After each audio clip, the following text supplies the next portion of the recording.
موسیٰ نے کہا کہ اللہ فرماتا ہے کہ وہ بیل کام میں لگا ہوا نہ ہو، نہ تو زمین جوتتا ہو اور نہ کھیتی کو پانی دیتا ہو، بے عیب ہو، اس میں کسی طرح کا داغ نہ ہو۔ کہنے لگے اب تم نے سب باتیں درست بتا دی۔ غرض بڑی مشکل سے انہوں نے اس بیل کو ذبح کیا، جبکہ وہ ایسا کرنے والے لگتے نہ تھے۔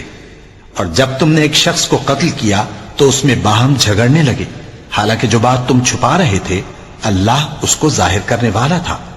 چنانچہ ہم نے کہا کہ اس بیل کا کوئی سا ٹکڑا مقتول کو مارو، اس طرح اللہ مردوں کو زندہ کرتا ہے اور تم کو اپنی قدرت کی نشانیاں دکھاتا ہے تاکہ تم سمجھو۔ پھر اس کے بعد تمہارے دل سخت ہو گئے، گویا وہ پتھر ہیں یا ان سے بھی زیادہ سخت۔ اور پتھر تو بعضے ایسے ہوتے ہیں کہ ان میں سے چشمے پھوٹ نکلتے ہیں، اور بعضے ایسے ہوتے ہیں کہ پھٹ جاتے ہیں اور ان میں سے پانی نکلنے لگتا ہے، اور بعضے ایسے ہوتے ہیں کہ اللہ کے خوف سے گر پڑتے ہیں، اور اللہ تمہارے کرتوتوں سے بے خبر نہیں۔ مومنو، کیا تم امید رکھتے ہو کہ یہ لوگ تمہارے دین کے قائل ہو جائیں گے؟